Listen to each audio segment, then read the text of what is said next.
gente! Como é que vocês estão hoje? Bem-vindos, bem-vindos, bem-vindas ao nosso canal, mais uma vez. E aí, amigo, como você tá? Tá bonito o cabelo. Eu tô bem. Eu tô bem. Só porque a gente vai falar de pornô, né? Isso. Safadinhos, nós. Isso. Você tá bonita hoje também. Obrigada. Tá bonitinho. Eu fiquei assustada vendo o último vídeo que o meu cabelo tava todo Então... desconfigurado, parecia o Vegeta. Hoje não aqui, estou de bom humor, atrás. inseto. mas apesar que eu gostava daquele estilão. Como vocês Gostava. gostam de encher meu saco. Cabelo Isso. arrumadinho. Agora ela tá mais comportada. Tá mais família. É outro alter ego, meu. Ótimo, então. Então vamos hoje brincar de alter ego. Tá ótimo. Pessoal, vamos falar um pouquinho de pornografia hoje? Eita, já chegou de sola, né? Uai, vamos lá, por que não, Vamos falar né? de pornografia nessa... Gente, a gente falou de Nessa fetiche josta. da última vez, por que não pornografia? Então tá bom, vamos falar de pornografia, então. Já tem gente de casa ali que ou tá desligando ou tá assim, né? Já tá tremendo, Tá tá animadinha. excitadinha. Já. Tá super gostosinho. Tá, assim. Né? Mas por que será que o pessoal fica tão assim animadinho com pornografia? Ah, porque é bom, né? Então vamos ver. Vamos ver se o pessoal acha bom. Vamos começar navegando por águas menos profundas e aí a gente vai aprofundando, porque é importante entender que nem tudo é pornografia, né? Tem uma questão aí do que é sensualidade, o que é erotismo, o que é um nude artístico, por exemplo, o que é a sexualização dos corpos. E aí? Isso é massa, hein? Sexualização, isso aí é muito interessante. Exatamente, vamos navegando aí então. Beleza. Então você quer começar? Não, vai lá, manda lá. Eu? É. Então tá bom. Então vamos começar a esclarecer um pouquinho pra galera que tá em casa aí assistindo, né? A moçada que tá sempre aí junto, né? Muito legal. Sobre a questão da sensualidade. Porque o pessoal muitas vezes está confundindo sensualidade com pornografia, né? Sensualidade está conectado com o nosso sensório. Ou seja, o que está dentro do nosso sensório? Nossa visão, nosso tato, tá? Nosso olfato, os sabores. Então, tudo isso tem a ver com os nossos sentidos. E tudo aquilo que aguça os nossos sentidos de forma altamente prazerosa não deixa de ter um toque de sensualidade.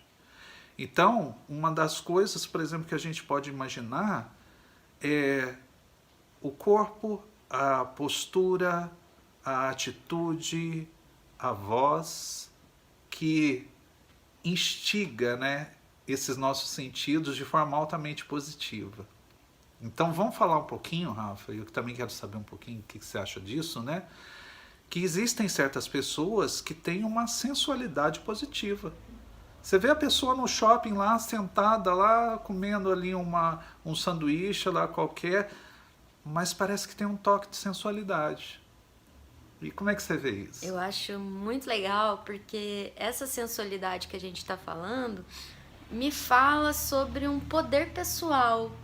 Algo que sai ali da pessoa como se fosse um feromônio, não sei, né? Uma coisa que é dela, que é da magia dela, que encanta e não necessariamente tem uma sexualização ali.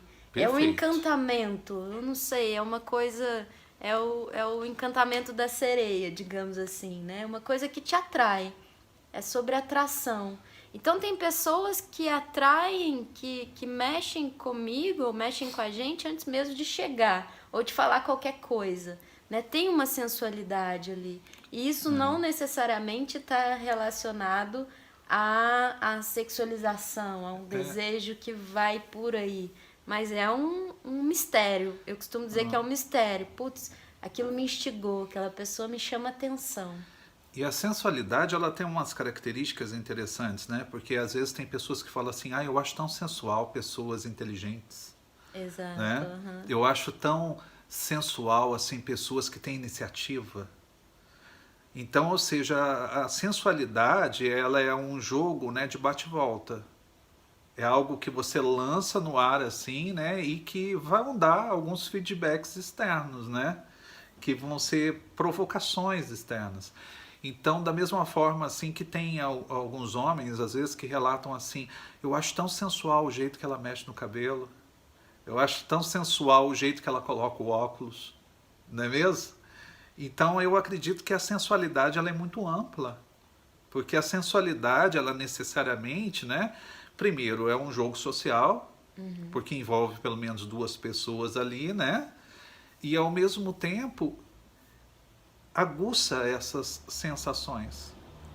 Rafa, agora eu queria saber de você só a seguinte coisa, né? Porque tem certas pessoas que, com o tempo, até às vezes por comodismo, né? Perdem um pouco dessa sensualidade, ou seja, perdem essa capacidade de movimentar o mundo com o seu corpo, com a sua atitude, com as suas palavras, né? Com a forma de se expressar, um olhar sensual. Algumas pessoas parecem que apagam esse tipo de coisa, né? E por que será? Eu vejo, a gente pode falar um pouquinho sobre isso, que essa sensualidade, ela tá muito ligada à pulsão de vida, né? Como eu faço aquilo, como eu enxergo a vida, como eu me relaciono com o outro. E as Aham. pessoas que a gente vê que perderam essa sensualidade, são pessoas que também perderam um pouco esse ânimo pela vida. Não sei se é bem por aí, Ou a mas autoestima? autoestima. Eu acho que tem Aham. um pouco sobre autoestima também. Porque quando a nossa estima tá baixa, isso mexe muito na Claro, sensualidade, claro na que forma sim. como a gente se comunica com o outro. A sensualidade, como você disse, ela comunica muito com o outro, né? Muito. Ela afeta muito o outro, porque nos fala sobre algo em mim que desperta algo em você, né? Aham. E eu acho que algo que desperta algo no outro só acontece quando tem um afeto, quando tem algo ali de uma pulsão de vida muito grande, né? E isso vai despertando no outro também uma pulsão dele muito grande. E quem não tem isso, ou quem perdeu isso, talvez tenha perdido um pouco da vida, talvez tenha perdido um pouco da estima, dos motivos de viver, assim, sabe? Isso, e tanto que para diferenciar um pouquinho, né, esses mundos, porque a gente olha que a sensualidade ela é muito intelectiva, a sensualidade ela é muito subjetiva. Agora, por exemplo, o erotismo, esse mundo do Eros, é um mundo mais libidinal. Fala um pouco sobre erotismo, então, Isso que eu Vanessa. acho interessante para a gente ficar batendo bola entre a sensualidade e o erotismo, né?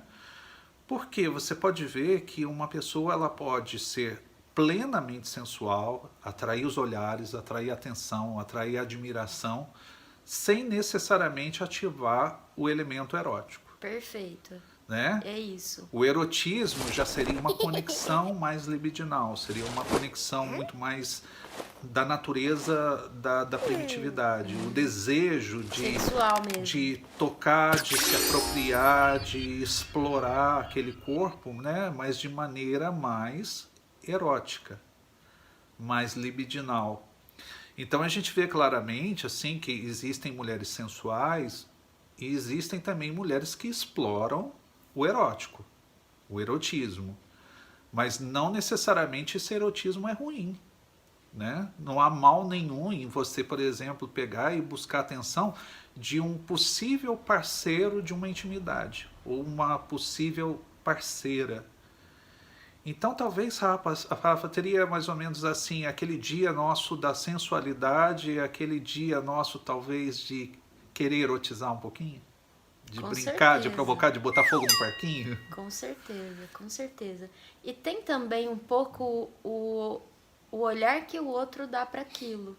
Porque às vezes a pessoa, a mulher, o homem, está sendo sensual simplesmente por ser quem é, porque tem aquela energia que já é muito sensual ali, e o outro pode vir com um olhar erótico para aquilo. Acontece muito, né? Da Perfeitamente. pessoa No fetichismo a gente fala erotizar disso, né? aquilo, né? Aham. Porque é o olhar que eu coloco, né? Como aquilo chega em mim, talvez, né?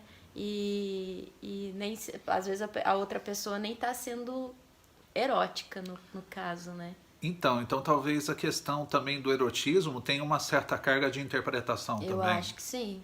Eu acredito que sim. Né? Então talvez, assim, por exemplo, uma dança dos sete véus para um puritano seja algo assim muito mais erótico do que ele se apresenta, né? Total, eu falo isso assim, eu não tinha uma sensualidade no meu corpo porque eu tinha muito problema com o meu corpo, dificuldade de enxergar ele como um corpo possível, né? Como um corpo bonito e tudo. E eu usei muito do artístico para eu enxergar meu corpo e gostar do meu corpo e encontrar essa sensualidade em mim e me reconhecer como uma mulher gorda que é sensual, que tem, né, total beleza ali. E a arte trouxe isso para mim através do nude artístico. Então eu comecei a me ver, a me posicionar com fotos e coisas mais nus, mas não eróticas.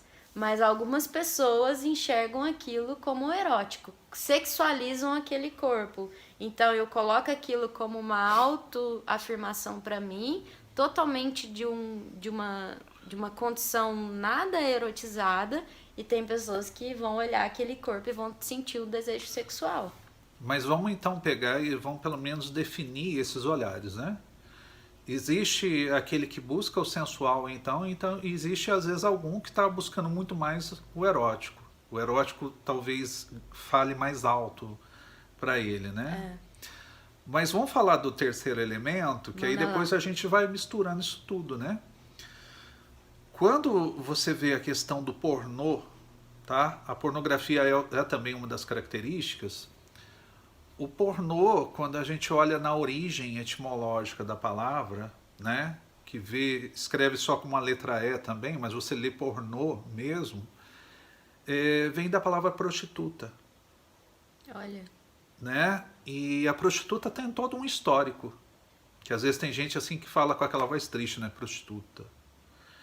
E uma palavra também do latim que é muito próxima, tá, à palavra pornô, é uma palavra que definia a questão da barganha, ou da permuta.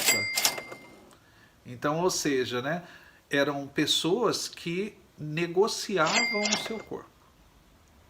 Negociavam o seu corpo, seja através de um jogo de serviço ou mesmo até com uma remuneração. Para pagar alguma coisa. Para pagar alguma coisa, né? E tem todo esse tabu em cima disso, né? Então, necessariamente, o pornô ele seria de fato uma negociata.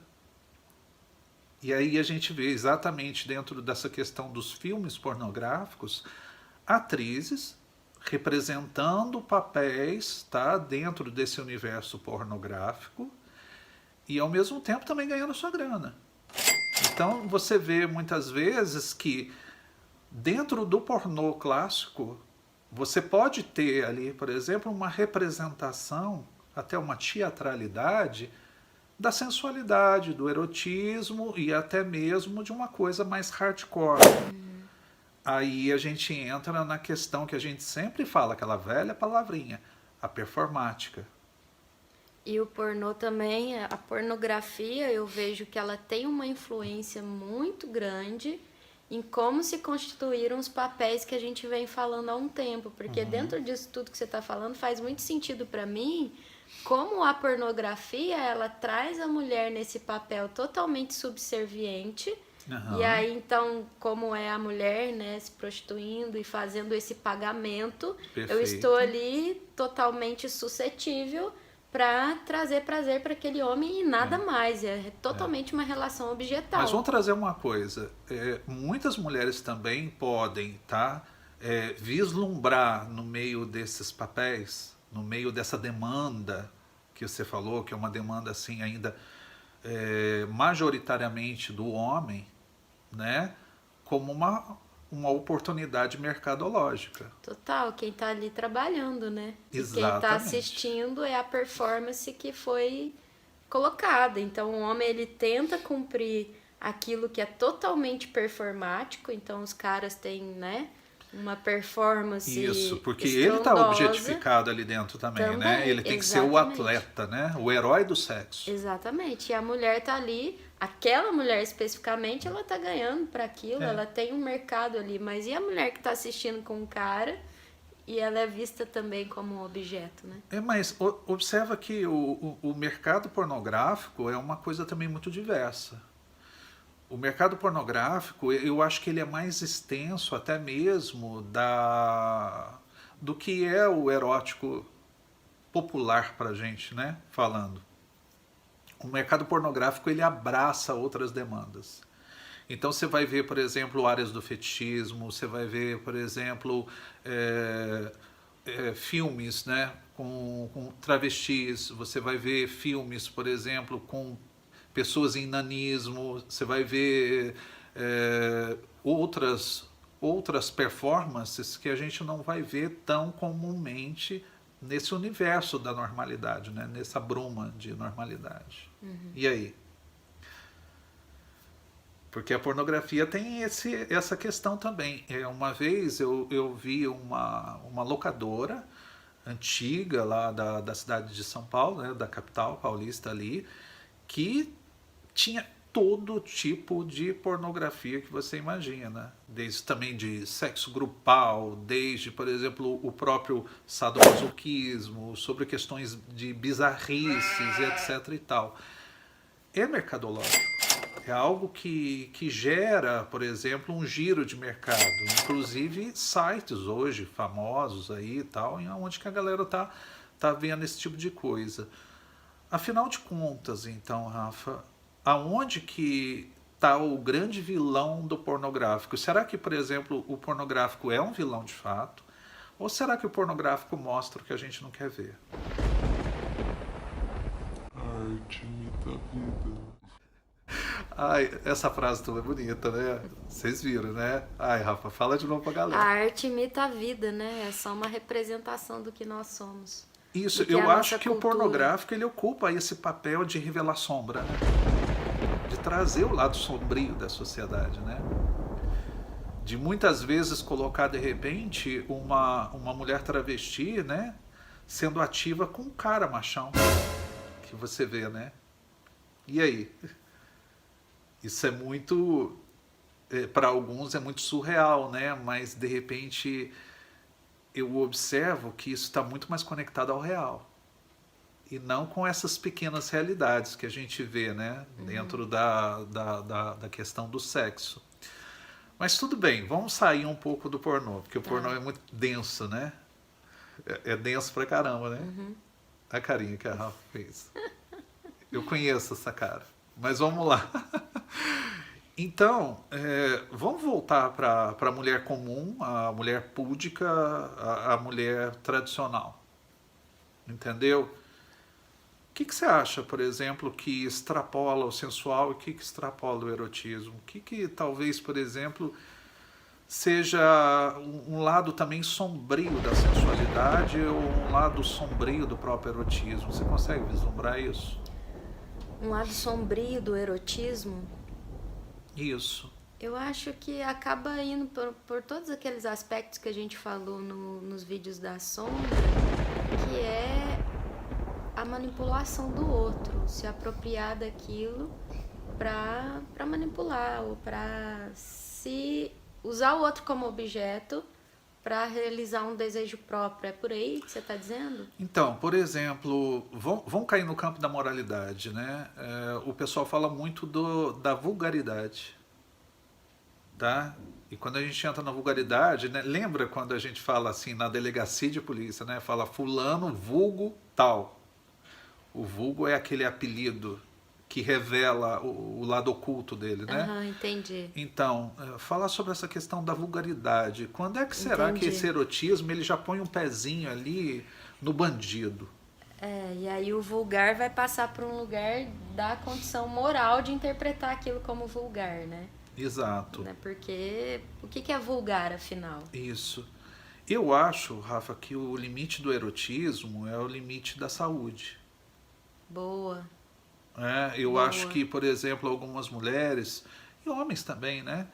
Muitas das vezes, assim, caem numa pulsão de morte sem imaginar, assim, de fato, você ter a devida consciência, né?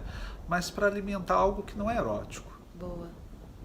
Mas algo ali que já cai nesse vulgar. Algo que vai satisfazer uma outra condição. Talvez eu colocar um seio assim que a médio e longo prazo vai prejudicar minha coluna. Perfeito. Vai, por exemplo, pegar e gerar um efeito deletério ali na minha musculatura, né?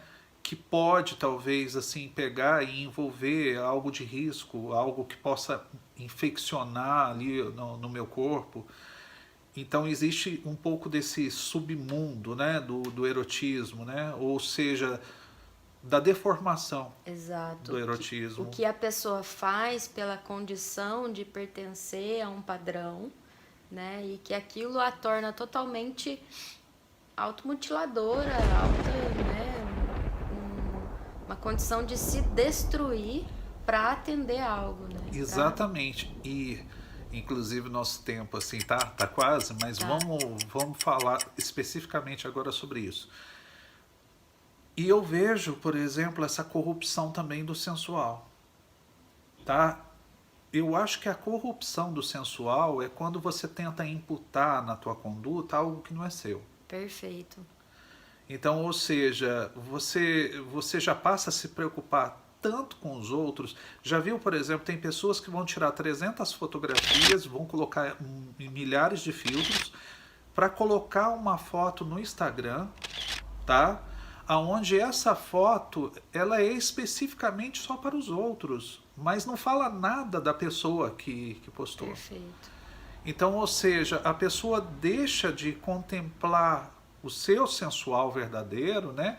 E passa a ficar refém à mercê dos outros. Para atender o esperado, a expectativa, o padrão. Isso. Né? Tudo de forma estereotipada. Mas você Sentado de sabe forma que- estereotipada, aquela coisa do biquinho, né? De ficar fazendo selfie assim, fazendo um beicinho. Ah, você fez isso recentemente. Você tirou uma foto fazendo biquinho. Ah, tirei, eu Tirou, tirei, eu até vi. brinquei, falei. Aí eu falei, gente, Não depois posso que- passar pela minha geração sem tirar uma foto no espelho do banheiro fazendo biquinho. Não posso. Mas tô eu já fazendo tirei errado. foto fazendo biquinho também, só pra ter a experiência. E eu falei assim, tá bom, gente. Mas você viu que o meu biquinho foi meio irônico, né? Não Teu foi um biquinho foi irônico, não, eu vi. Foi uma manifestação política ali, você nem percebeu. Exatamente. Mas eu vejo um pouco disso. Mas sabe o que eu ia falar? Tá estourando o tempo aí. Ah. Mas essa questão da sensualidade, pra mim, ela passa por um lugar de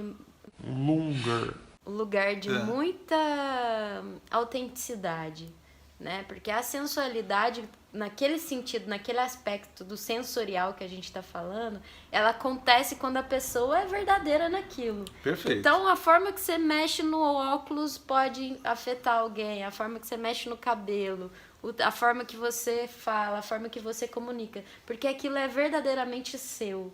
Essa sensualidade que vem para atender um padrão, ela não afeta o outro.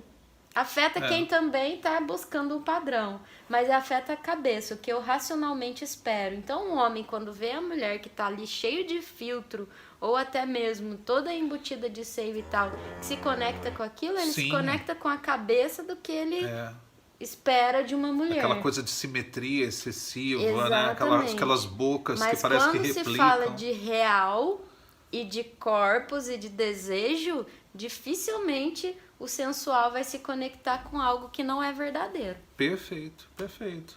Mas eu acho que hoje a gente chegou Tá bom, né? num denominador legal, né? Legal, bacana. Hoje, Foi- a gente, foi hoje bacanão. a gente foi bem de casa, como sempre. né? Foi sossegadinho, assim, né? E no começo, assim, a gente nem sabia onde ia parar isso. Não, vamos contar que... vou contar o segredo de hoje, que a gente teve 2 horas de conversa antes de chegar hoje. Sim. E ele já me chamou de tranqueira hoje. Tranqueira.